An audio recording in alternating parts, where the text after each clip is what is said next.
Hello, my name is Lunith, and 3 months ago, while I was hooked up to machines in the ICU, my mother sent me a text that said, "Maybe dying will make you interesting. Not, get well soon. Not, we love you." Just that. I didn't respond. But I didn't forget either. They used my illness to raise money. They used my photos for sympathy. And when I came back to life, they erased me like I was never there. No seat at the family dinner. No name in the will. No room in the house I helped pay for. They wanted me gone, so I vanished. But what happens when the daughter they erased starts keeping receipts? And what happens when silence becomes evidence? The first thing I heard wasn't the beeping. It wasn't even the nurse's voice or the shuffle of rubber soles across the linoleum floor. It was a vibration, faint, tucked somewhere beneath the thin blanket over my waist. Then, the metallic clang of my phone sliding off the edge of the hospital tray. That was what really brought me back. That and the ache in my chest every time I tried to breathe. My body felt like it had been stitched together by someone in a hurry. Tubes in my arm, an oxygen cannula in my nose, monitors strapped to me like I was about to be launched into space. Everything smelled like bleach and plastic. The light filtering through the small window was gray and cold, snowflakes melting against the pane before they even got a chance to stick. And then, the screen lit up. It wasn't a, "How are you?" or "We're on our way." No, it was a text from my mother. "Maybe dying will make you interesting." I blinked, read it again. There was no typo, no autocorrect mistake, no follow-up JK, or even a damn emoji, just 7 words. Clean, precise, delivered at 6:41 a.m. I stared at it so long the monitor started to beep irregularly. A nurse hurried over. I don't even remember what she said, just the tone. Calm, practiced. Like she was trained to deal with patients in shock, but she had no idea the worst trauma in the room wasn't the infection in my lungs or the sepsis ravaging my bloodstream. It was that message, that woman, my mother, the kind of person who doesn't send flowers or call when her daughter is in intensive care. She sends punchlines. I laid there, lips dry and cracked, trying to make sense of the cold reality I'd woken up to, again. This wasn't new, just louder. And I should have seen it coming. The last time I'd spoken to her, 2 weeks ago, she told me I needed to toughen up when I mentioned I wasn't feeling well. Maybe if you didn't baby yourself all the time, you wouldn't get sick. I had nodded, mumbled something about needing to lie down, and hung up. Growing up, I was the afterthought. The youngest, the quietest, the most disposable, the family mascot, until I stopped performing. Until I started setting boundaries. That's when I went from her sunshine girl to the ungrateful one. You'd think almost dying would earn me a temporary pass. But no, I got a text that sounded like it was spit through a smirk. The nurse came back. She adjusted something on the IV and asked if I wanted her to contact anyone for me. "No one's coming," I rasped. "They're busy." She gave me a look. Not pity. Something closer to disappointment, as if I had chosen this. As if I hadn't begged, pleaded, paid bills, showed up for birthdays I wasn't even invited to, funded college classes I was never thanked for. That's when she walked in. The nurse I hadn't seen earlier. She had soft brown skin, curly hair pulled into a loose bun, and eyes that didn't flinch. "Lunith," she said. "You probably don't remember me, but we went to high school together." I blinked, took a second. "Rowan?" She smiled, and I saw it. That same quiet confidence she used to carry, even when kids called her trailer trash in the hallway, even when my mom refused to let me invite her to my birthday because she wasn't our kind of people. Now here she was, standing next to my bed, clipboard in hand, saving lives. She looked down at my chart, then back up at me. "You shouldn't have to almost die to be noticed." I didn't respond. My throat was raw, and even if it wasn't, I had nothing clever to say. She sat down beside me. "No one's here for you?" I shook my head. "Not surprising," she muttered. "Some families only show up when there's a camera, or an inheritance." That made me want to laugh. I didn't, but I wanted to. We talked for a few minutes. Light stuff. She changed my IV bag, checked my vitals. Before she left, she gave my hand a soft squeeze. "You've got 72 hours max," she said. "After that, they'll send you home." "Home," I repeated. "Wherever that is," she added, not unkindly. When she left, I stared at the phone again.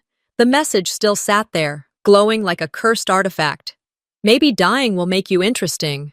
I couldn't cry. I was too tired, too dried out, but something inside me cracked open. Not like a vase shattering, but more like a fault line. Silent, dangerous. I deleted the message. Then, I opened the Notes app and typed it out. "Maybe dying will make you interesting."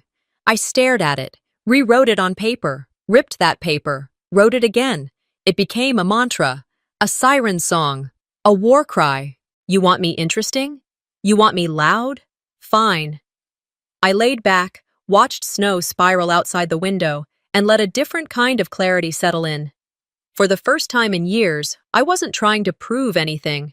Not trying to win anyone over, not trying to earn the spot they never meant to give me. This time, I was planning. Rowan checked in again that night. She brought tea, though I wasn't supposed to drink much. She whispered it was herbal. "Don't snitch," she winked. I smiled, just a little. It felt foreign. We didn't talk much, just enough. Before she left, she said, "You've got a choice. You can go home, or you can go forward." I didn't have to think about it.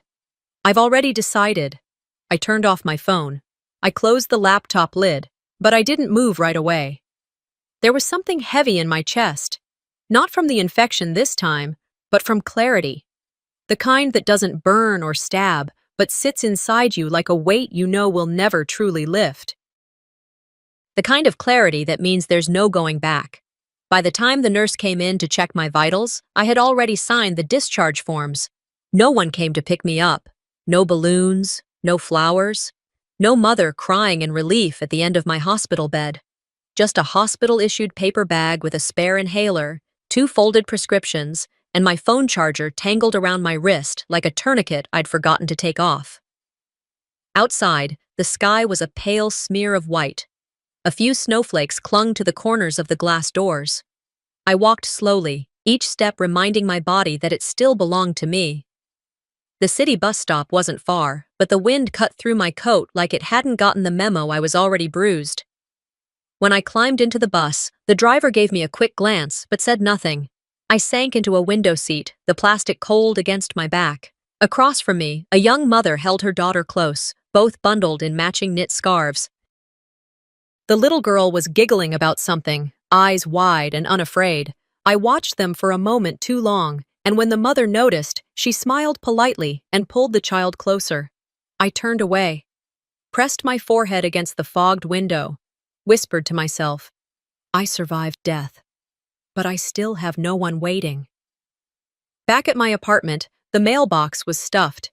Flyers, bills, and one envelope from an old clinic I hadn't visited in over a year. I tossed everything on the kitchen table and made a beeline for the kettle. I needed warmth, something steady. While the water boiled, I tore open the envelope with the clinic logo. Just a routine notice, I thought, but the letter inside wasn't routine. "Dear Ms. Whitman, this letter is to confirm that your coverage under the Family Health Policy, sponsored by Valora Whitman, was terminated effective January 12th of last year." I stared at the words, read them again. Terminated.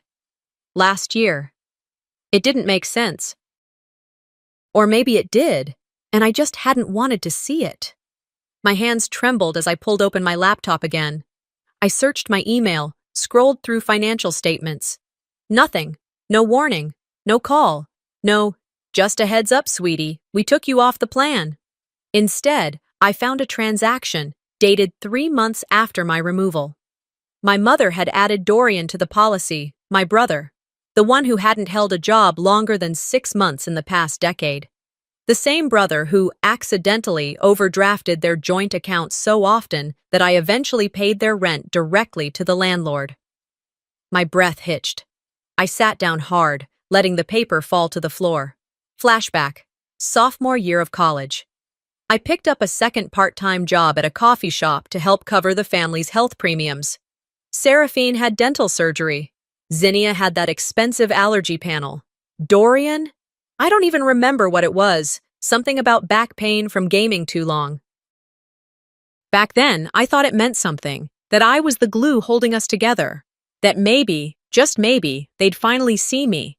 Now I realized what I had really been, convenient. I left the letter on the table and wandered into the living room. My phone buzzed again. I grabbed it, half expecting another medical bill or spam offer. But no, it was a Facebook notification. Seraphine had tagged Valora and Zinnia in a post. The photo was polished, clearly taken by a professional. The three of them stood in front of a fireplace, champagne flutes in hand, dressed in coordinated tones of beige and gold. Valora wore pearls. Seraphine had on the green dress I left at Mom's house the year I moved out. The caption? Our strong daughters, women who carry the family name with grace. I stared at it. Not one tag for me, not one mention. Someone had even commented, "Where's the youngest one?" No reply. I didn't cry. Not this time. Instead, I took a screenshot. Then I opened a folder I hadn't touched in a long time, one labeled Exhibits, Phase 1. Inside were old payment receipts, family group messages, forwarded thank you notes I'd sent and never gotten responses to. I dropped the photo in and renamed the file. Photo S3 Fam without me. Then I opened a spreadsheet and started typing. Rent, paid 2 months for Mom when Dad left tuition, covered $1,200 for Zinnia's photography course. Medical, $3,500 premiums over 4 years. Dorian's birthday trip, $600. Seraphine's engagement cake, $250. The list grew, and with each line, something strange happened. I didn't feel sad. I felt clean. If I'm not your daughter, I whispered to no one, maybe I was just your wallet. I didn't post a clapback. I didn't comment under the photo. That wasn't my style anymore. Instead, I pulled open my email account, went into my settings, and deleted the signature block that read Luneth Whitman. I was done carrying a name that erased me. That night, I lit one candle. Not for ceremony, just light. Then I opened a new journal. On the first page I wrote, "You don't have to be seen to be real, but I'll make them see anyway." The next page was blank. Waiting. I flipped my laptop back open. The cursor blinked on the search bar. I typed in 4 words. Pro bono family lawyer. I stared at Valora's text like it was some twisted RSVP card from a past life. Family dinner. Sunday. No excuses. The tone wasn't inviting. It was a summons, a veiled threat wrapped in something that looked like love, if you squinted hard enough. It was already Friday afternoon, and my apartment was still half a mess from everything I'd pulled out the night before. Files, receipts, half-written notes to myself on legal pads. I had opened that laptop looking for legal resources, but all it really did was open up something inside me I hadn't let out in years.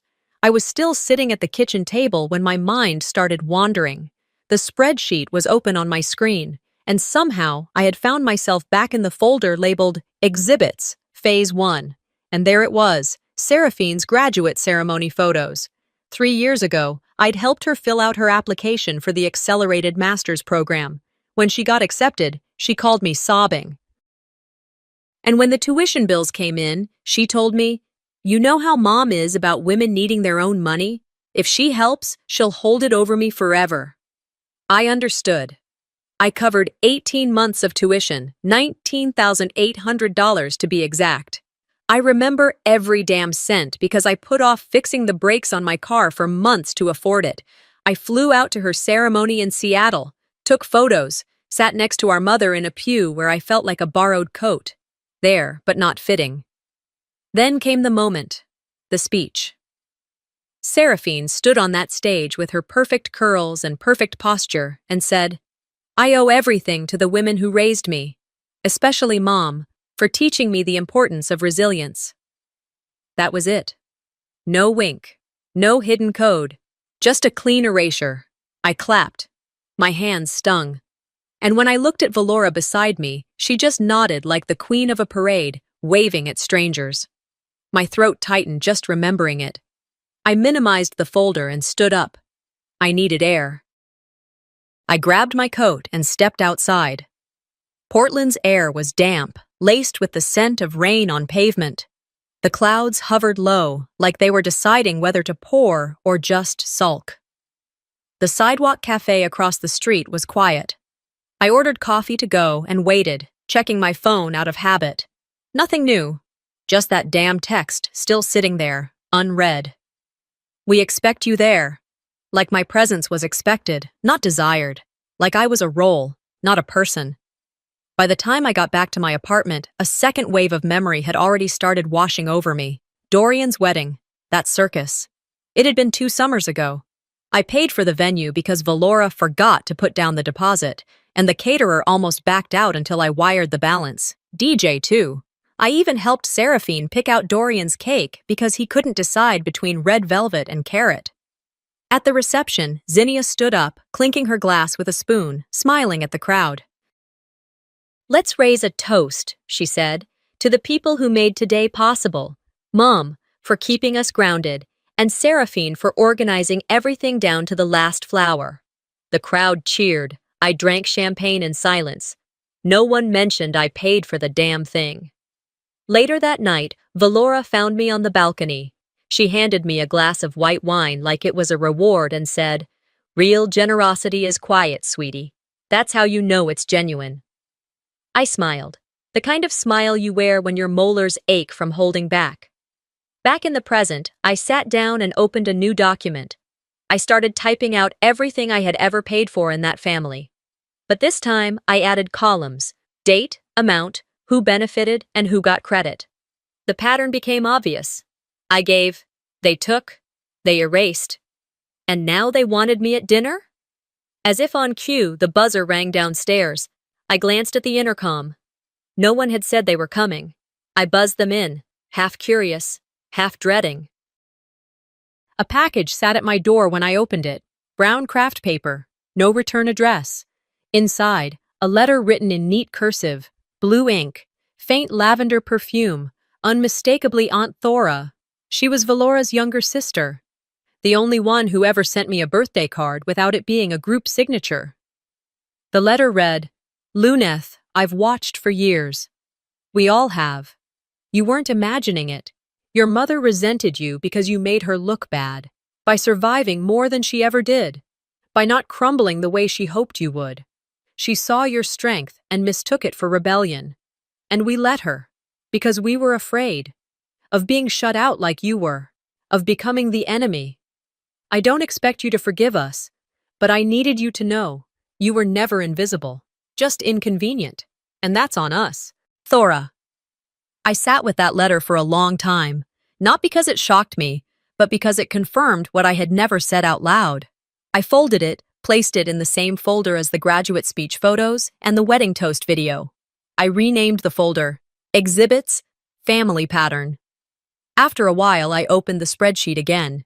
This time, I color-coded the columns: green for what I gave, red for what was taken, gray for what was ignored, black for what was stolen.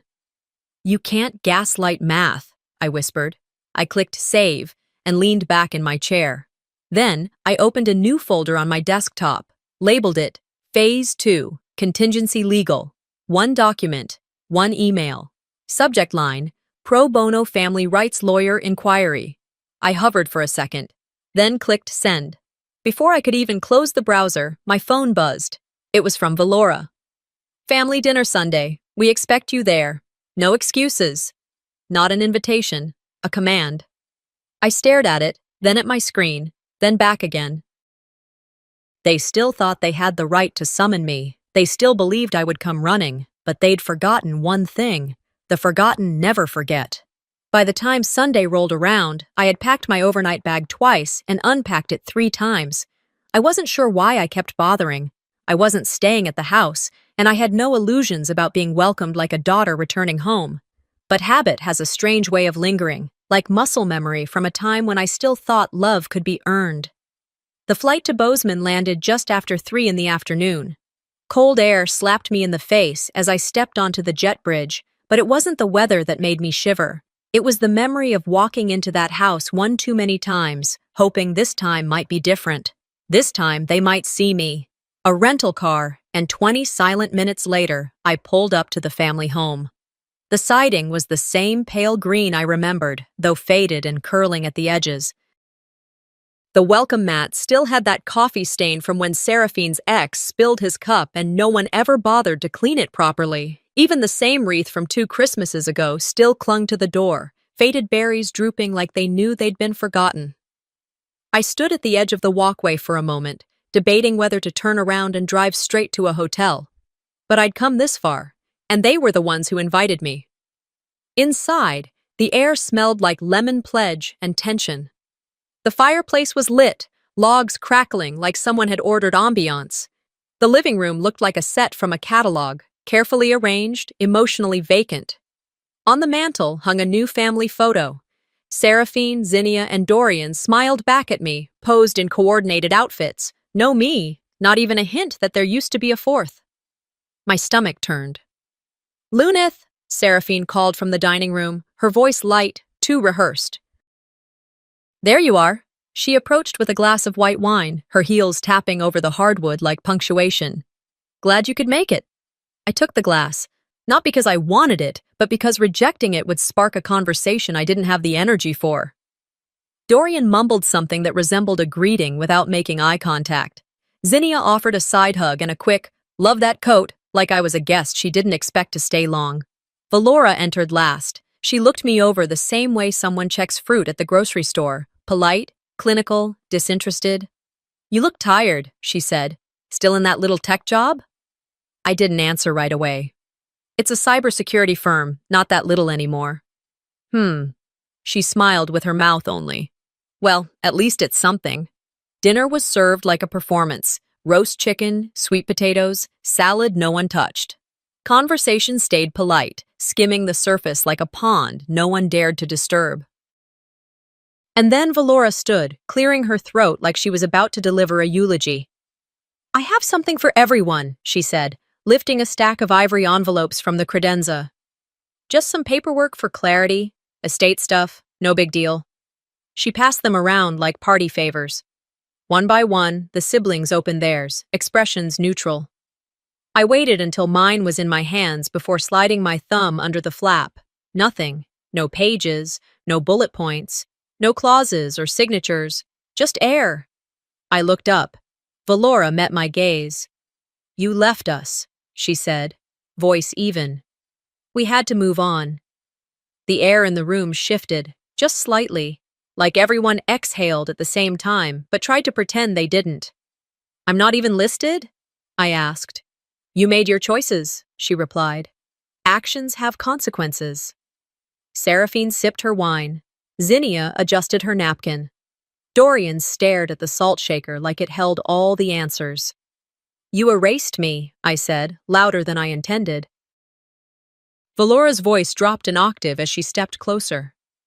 "I gave birth to you. I own you." And that's when something inside me broke free. "Then you shouldn't have tried so hard to delete me," I snapped. "If you're so proud of creating me, why do you work so hard pretending I don't exist?" The room went silent. Even the fireplace crackled quieter, like it knew better than to interrupt. Seraphine's smile faltered. Zinnia blinked too fast. Dorian finally looked up. "This is why Mom had to do what she did," Seraphine muttered, just loud enough for everyone to hear. Zinnia nodded, like she was auditioning for a role she didn't even want. Valora didn't flinch. "Take what you want from your room before we lock it for good." I stood there, fists clenched, every part of me screaming to say more, to fight, to list every birthday I paid for, every hospital bill I covered, every silence I endured. But I didn't. I walked to the front door, then paused. "I already took what mattered," I said quietly. "Myself." I stepped outside into the cold. The wind was sharper now, biting at my cheeks, but I didn't feel it. In the driveway, I pulled out my phone and typed a message to Blair. "We move forward." They made it official. The minute I stepped back into my apartment in Portland, the silence hit different. It wasn't the kind that comforts you after a long trip. It was the kind that confirms what you already know. There's nothing waiting for you. I dropped my overnight bag by the front door and walked straight to the kitchen, shoes still on, jacket half zipped. I poured a glass of water, but didn't drink it. My phone was still in my hand. I sat at the kitchen counter and opened the Blair text again, the one I had typed on the driveway. We move forward. They made it official. I didn't expect a reply that night. Lawyers don't text back at midnight on a Sunday, but I needed to say it, document it. For myself, if no one else. Morning came too quickly. Light filtered through the blinds like an unwanted guest. I hadn't slept much. Instead, I'd stayed up piecing together fragments of everything that had just happened.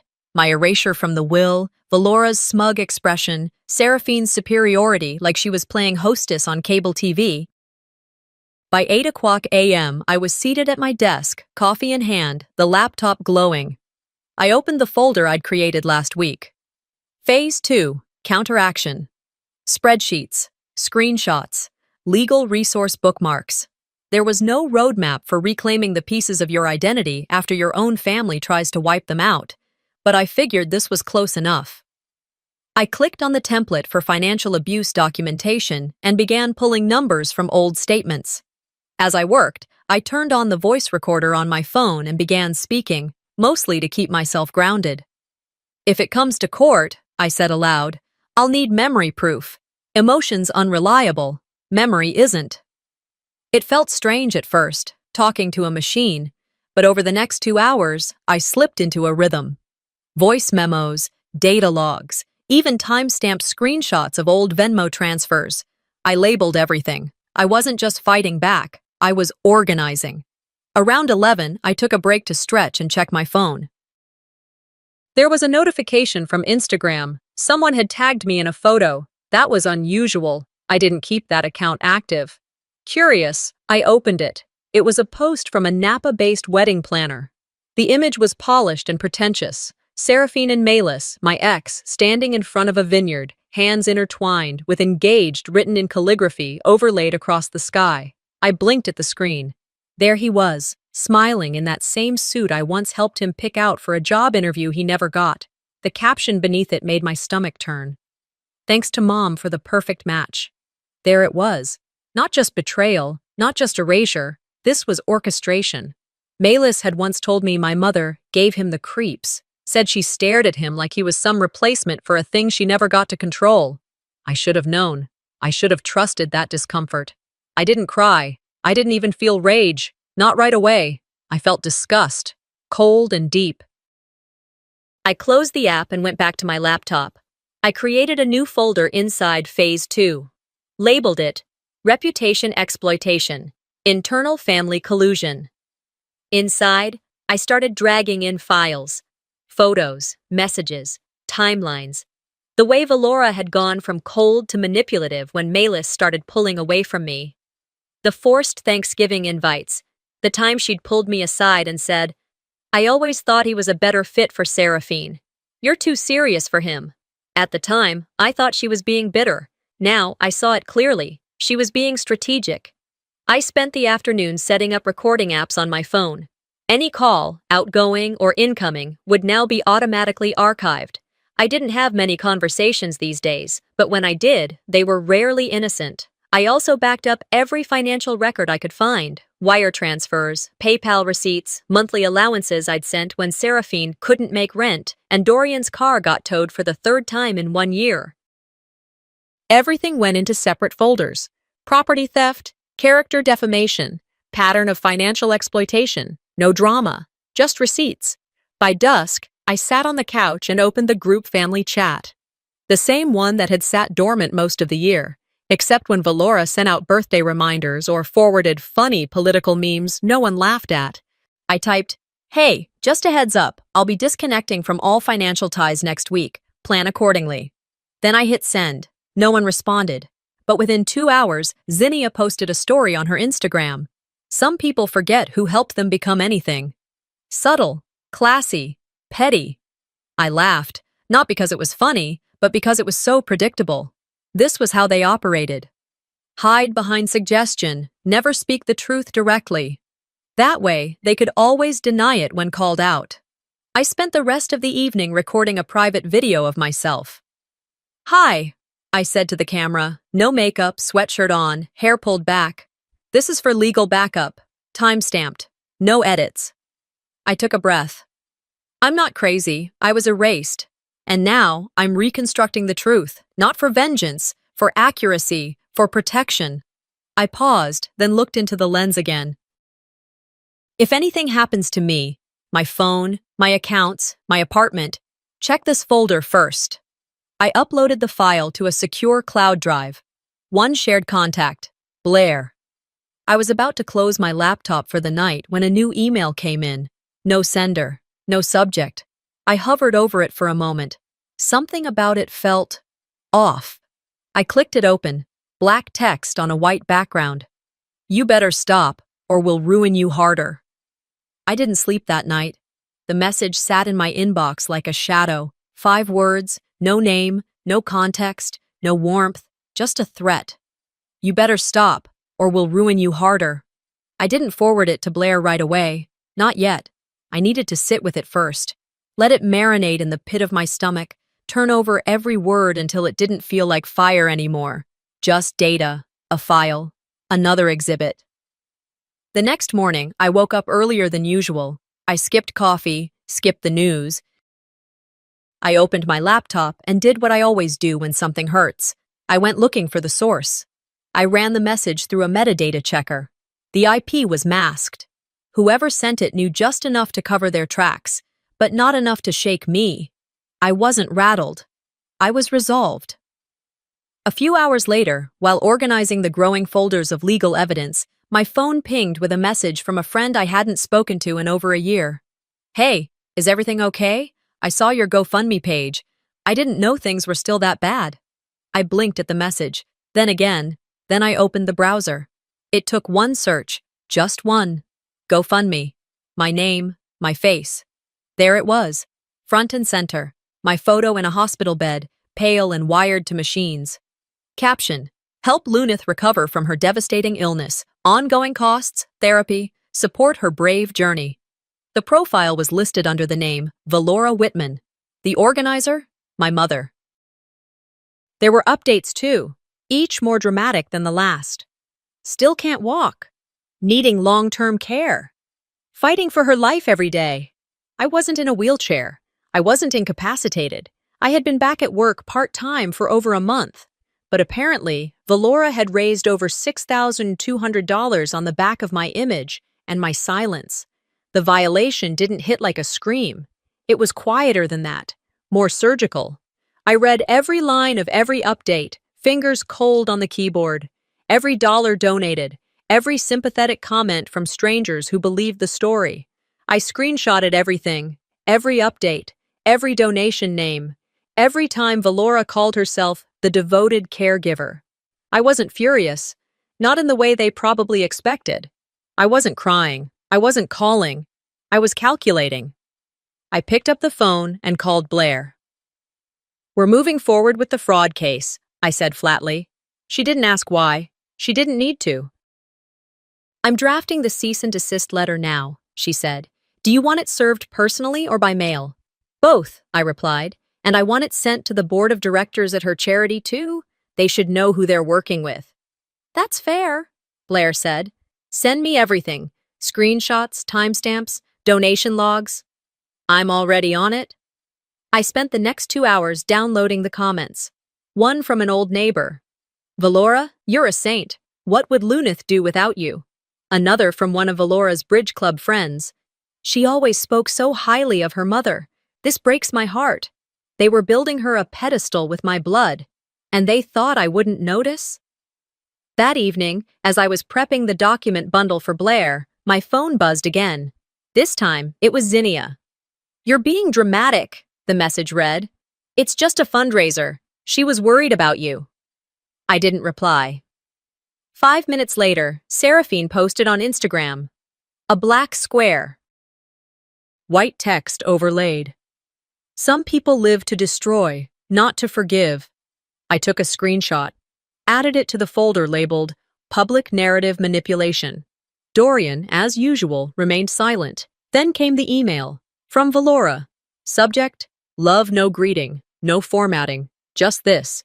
It's not fraud, it's love. You'll thank me when the bills come. I stared at it for a full minute before forwarding it to Blair. No response needed. Later that night, I pulled on a hoodie and walked 4 blocks to the nearest mailbox. In my hands, 2 large envelopes, one addressed to Valora directly, the other to the board of her nonprofit. Both contained cease and desist notices. Both outlined the statutes violated. Both were notarized and time-stamped. I dropped them in the box and kept walking. The air was cool, and the streetlights cast long shadows on the sidewalk. There was a weight on my chest, but it wasn't fear. It was the kind of weight that comes with knowing you've stopped waiting for someone else to do the right thing. Back at home, I sat at my desk and opened a new document, a draft of my statement. Not for social media, not for them, for me, for the record, for when people start asking why I did what I did.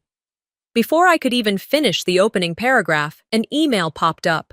Subject line: We heard about your story. Would you like to tell it? No name, no sender I recognized, just a hyperlink to a podcast that focused on unheard women's stories. They had thousands of followers. Multiple episodes went viral. I didn't click the link, not yet, but I didn't delete it either. I didn't answer the podcast invitation right away. I read the subject line again and again, letting the words linger in my mind like a dare. We heard about your story.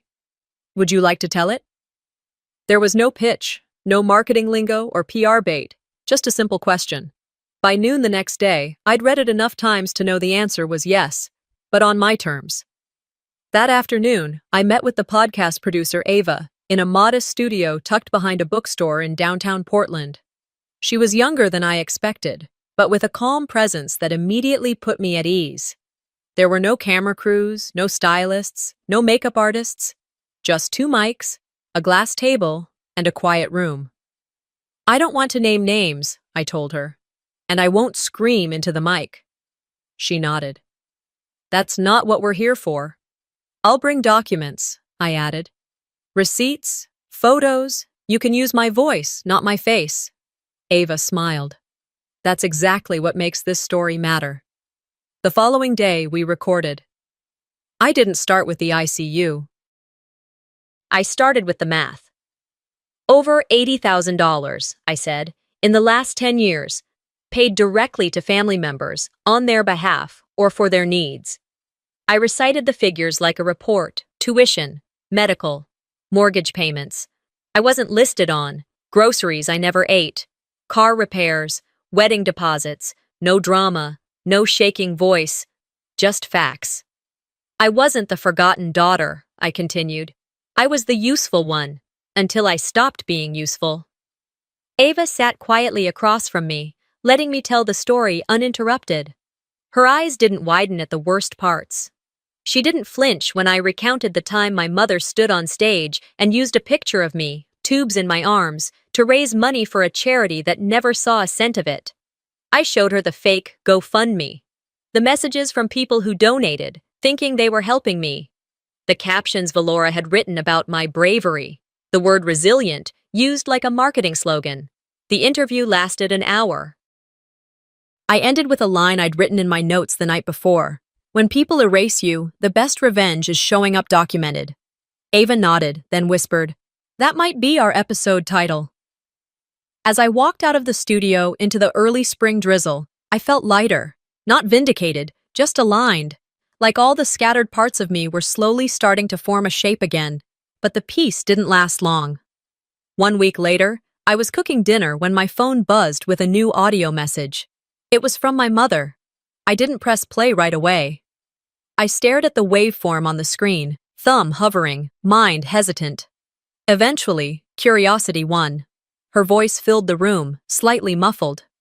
She's gone too far, Valora said, clearly speaking to someone else. Let's be honest. If she had died, it would have saved us all trouble. No lawsuits, no shame. She laughed. I paused the recording. My hands didn't shake. My jaw didn't clench. I just stood there, frozen in a silence so sharp it might have cut through bone. Then I hit play again. If she had died, I played it 3 times, not for pain, for clarity, for evidence. And then I saved it to the archive. Blair and I met the next day. I walked into her office with the voice file, a printed transcript, and a determination I hadn't felt since the hospital. We sat across from each other. She didn't smile. She just nodded and opened the folder I slid to her. "This is it," I said. "We file everything." She reviewed the materials in silence. "You're not doing this just for yourself, are you?" she asked softly. "No," I replied. "I'm doing it for the next daughter who gets told she's ungrateful for surviving." We submitted the complaint that afternoon.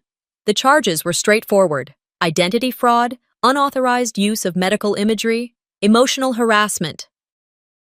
Attached were the audio file, financial records, and a detailed timeline with over 50 pages of supporting documents. Within 3 days, we got confirmation. The filing was accepted. A formal court date would be scheduled. I didn't post about it. Didn't tell anyone outside of Blair and Rowan. Instead, I watched the fallout unfold on its own. Zinnia wiped her Instagram of every family photo within 24 hours of the podcast airing. Seraphine sent me a direct message that read, "Mom didn't mean it like that. Please don't take this public." Too late. Valora tried to apply pressure through her charity's board. Rumors circulated that she made phone calls, told them I was mentally unstable, tried to convince them not to believe the story. It backfired. Someone from the board leaked the podcast episode to a local paper. Within 2 days, the headline read, "Mother exploits daughter's illness for public sympathy and profit." Donations to her nonprofit dried up almost overnight, but I didn't celebrate. I kept working, kept cataloging. And on a rainy Thursday evening, I walked alone through the city, headphones in, listening to my own voice tell my story. It was strange, hearing myself that way, calm, steady, controlled. "When they erased me," I said in the recording, "I didn't vanish. I reorganized." I stopped walking and stood at a crosswalk near a florist, watching couples shuffle by with groceries and umbrellas. "They built a legacy of silence," I whispered. "I built a case of truth." As I crossed the street, my phone buzzed. One notification. "Valora Whitman has been served." The folded note was still in my hand when I stepped onto the courthouse steps. I hadn't intended to bring it. It was something I wrote in the middle of the night, barely thinking, just scribbling like I used to when I was a teenager and didn't feel heard. But here it was, soft from the pressure of my fingers, creased where my thumb kept folding and unfolding it. I'd tucked it into my coat pocket, just in case I needed a reminder of who I was and what this moment meant. Blair met me at the entrance, files in one hand, phone in the other. She glanced up and gave a short nod. She looked like the kind of woman who carried truth like a blade. I hoped some of that had rubbed off on me by now. Inside, the courthouse was already buzzing. A few reporters lingered near the hallway, one holding up a phone as I passed. I kept my head straight. My name was out there now, not because I wanted it to be, but because staying invisible was never a choice. They'd made that decision for me a long time ago. When we entered the courtroom, I saw them sitting together, Seraphine and Zinnia, matching pastel suits, tight smiles. Seraphine glanced my way, then looked down at her tablet. Zinnia offered a quick, rehearsed smile that didn't reach her eyes. Dorian wasn't there. No surprise. He never showed up when accountability was on the table.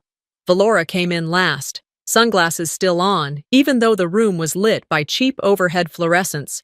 Her lawyer walked beside her, a man in his 60s who looked like he'd rather be golfing. She sat without acknowledging anyone. Blair leaned in. "Remember, they taught you silence. You're teaching them consequence." I nodded. My throat felt tight, but not from nerves. It was the pressure of something finally giving way. Like a dam breaking, not with a roar, but with quiet, steady certainty. The judge entered. Everyone stood. The case number was read. My name echoed through the courtroom in a way it never had at home. And then Blair stood and began. She was surgical, precise.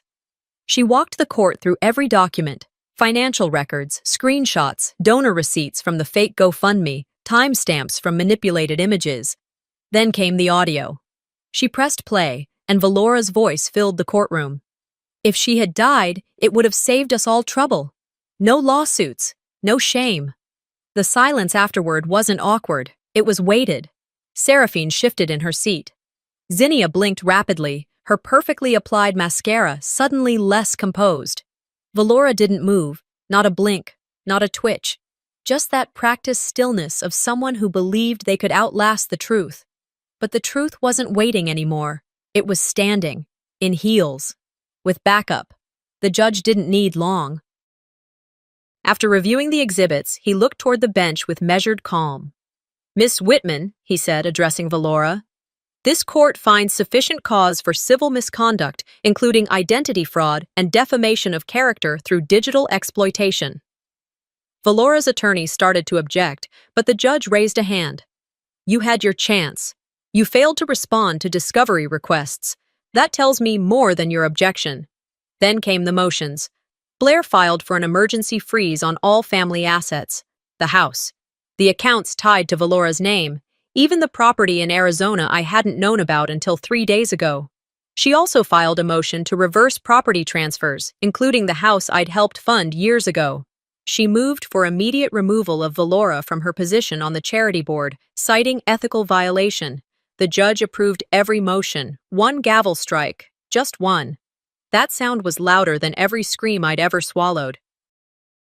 When it was over, the judge turned to Valora. "You are hereby ordered to issue both written and verbal public apologies, which will be recorded, transcribed, and archived. You may proceed." Valora stood.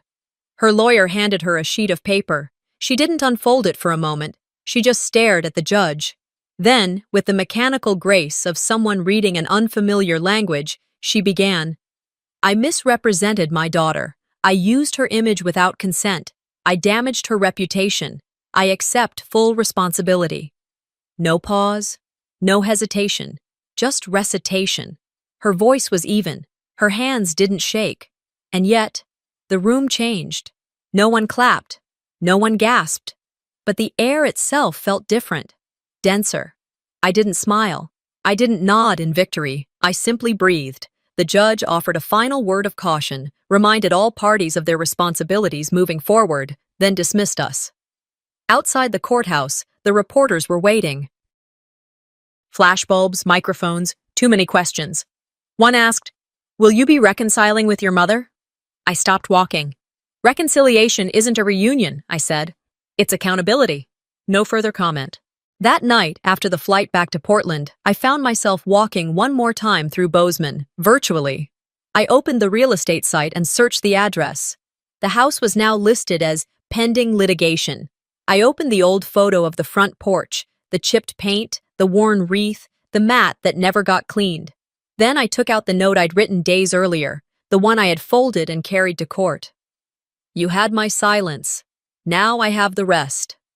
I drove back to that house one last time, parked quietly, walked up the porch like I had so many times before. But this time, I didn't knock. I didn't ask to come in. I slipped the note under the door, stood there for a moment, and walked away. I didn't look back. The front door clicked shut behind me with a soft finality. I stood on the porch a second longer than I needed to, listening. Not for footsteps or voices, but for the echo of something I wasn't sure I believed in yet. Peace. It didn't roar in. It didn't parade. It simply arrived. Quiet, like dusk settling over familiar pavement. Back in Portland, spring had begun creeping up the edges of my life. Morning light stretched longer now, and I'd found myself opening the windows more often, not because the air was warm, but because I was learning how to breathe differently. Cooper, my golden retriever, greeted me with his usual tail-thumping enthusiasm when I walked into the house that afternoon. He carried one of his plush toys in his mouth, as if to remind me we didn't have to carry the heavy stuff all the time. From the living room, I heard the soft hum of a cartoon. In the center of the rug sat Hope, barefoot, legs crossed, a trail of crayons spilling across paper. She looked up, the corners of her lips curving into a smile that always caught me off guard. You're back, she said. I nodded. I told you I'd be home before dinner. She held up her drawing. This one's us. 3 stick figures. One tall, one medium-sized with ears, Cooper, obviously, and one with a sun over her head. Why am I glowing? I asked, crouching beside her. She shrugged. Because you fixed stuff. I didn't know what to say to that, so I kissed the top of her head and let the moment linger. Later that evening, after Hope went to bed, I stood in the doorway of what had become my office. The shelves were mostly filled now. Books I loved, some I wrote in, a few small framed photos. One was of Hope, with a chocolate-smeared grin. Another was me and Cooper at the coast. The third was blank. A place left open, not for family, not for what was lost, but for something I'd build on my terms. 3 months had passed since the court ruling. 3 months since Valora had read her public apology like it was a grocery list. 3 months since the headlines faded, the social media buzz died down, and everyone else moved on. But I hadn't. Not in the way they assumed. I didn't stew. I didn't seek revenge. I repurposed.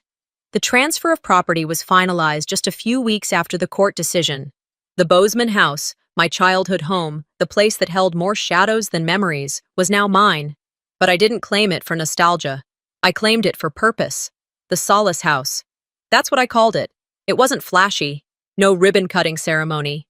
No press coverage. Just a new sign out front, fresh paint over the door, and a mission clear as glass. For daughters erased before they could speak. We installed bunk beds in my old bedroom. Donated dressers filled the other rooms.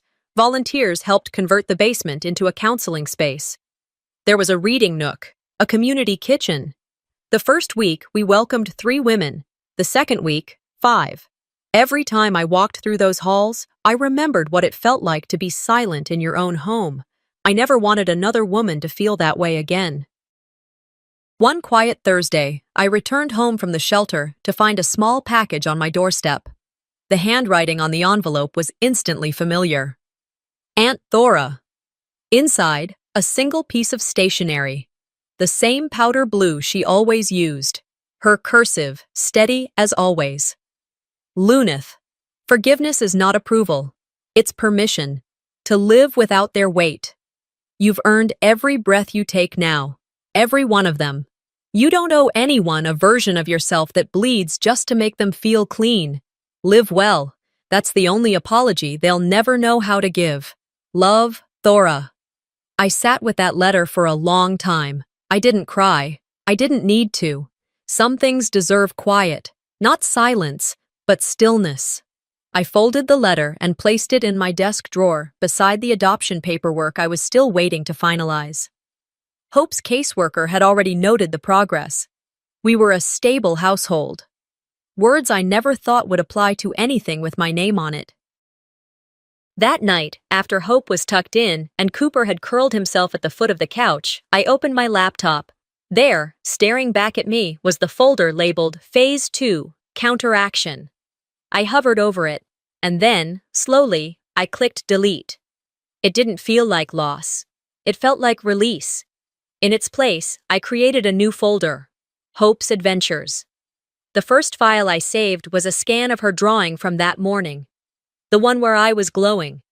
The second was a photo I took later that week, Hope and Cooper running through the wildflowers behind the shelter, wind in their hair, sun on their faces, no legacy of pain trailing behind them, just joy, present and honest.